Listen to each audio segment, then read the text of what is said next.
कृपया यो भिडियो यदि तपाईँ लुधियानाबाट हेर्दै हुनुहुन्छ अथवा पन्जाब कुनै पनि ठाउँबाट हेर्दै हुनुहुन्छ भने यो भिडियोलाई धेरैभन्दा धेरै सेयर गर्नुहोला र यो बाबुको खोजी कार्यमा सहयोग गरिदिनुहोला। बाबु हराएको खबर लिएर उहाँका आफन्तहरू यहाँ आउनुभएको छ। डिटेल रूपमा उहाँले भन्नुहुनेछ। हजुरको नाम?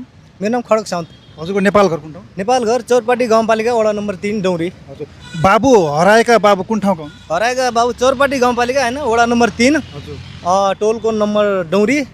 अनि उसको मम्मीको नाम लक्ष्मी साउन्तको छोरा नौराज साउन्त। आज 5 दिन भयो लुधियाना पंजाब। 5 दिनदेखि हराउनु भएको छ। लुधियाना पंजाब। पहिला यहाँ कहाँबाट हराउनु भएको? लुधियाना पंजाब पखवाल रोड। पकवाल रोडबाट। विकास नगर एरिया। बिहान 11:30 बजे हल्का कोठीमा अब मालकिनीसँग अलि डिस्कस भएर छ। यहाँ काम पनि गर्नु? काम गर्नुभएको थियो होइन। उसको मम्मी छ होइन, बुवा बितिसक्नु भएको छ। एउटै घरको एउटै छोरा हो। त्यही भएर अनि यहाँ कामको सिलसिलामा आउनु भएको थियो। अनि बाबु हराइसक्नु भएको छ। हामीले खोज्दै जारी छ अहिले सबै साथीहरूलाई।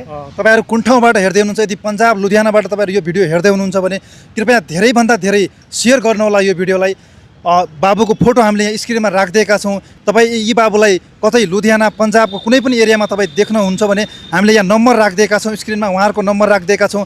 उक्त नम्बरमा तपाईँहरू सम्पर्क गरी यी बाबुको खोजी कार्यमा सहयोग गर्न सक्नुहुनेछ। र योसँगै हामीसँग विकासजी पनि हुनुहुन्छ। विकासजी नमस्कार। नमस्कार हजुर। यो बाबु हराएको खबर लिएर तपाईँहरू आउनुभएको छ होइन? उहाँले पनि भनिसक्नुभयो। के भन्न चाहनुहुन्छ? कसरी हराउनु भयो? यही सबै खड्कजीले भनिसक्नु भएको छ। हामीले होइन विभिन्न ठाउँबाट होइन पहल पनि चालिरहेको छौँ। सङ्घ संस्थामा चौकीमा पनि हामी रिपोर्ट लेखाउने छौँ र सङ्घ संस्थाको होइन हामीले सहायता पनि लिन गयो। भेटाउन सकिएको छैन। यो भिडियोलाई सेयर गरेर होइन सामाजिक सञ्जालबाट भेटिन्छ भने साथीहरूले सम्पर्क गर्नु होला। मेरो नम्बर राखिदिनु होला। अनि यहाँ खड्कजीको र अनि केही साथीहरूको अरूको पनि नम्बर राख्न। सबै साथीहरूलाई जति हुन्छ भिडियो सेयर गरिदिनु होला। खोजी कार्यमा सहयोग पुर्याइदिनु होला। धन्यवाद।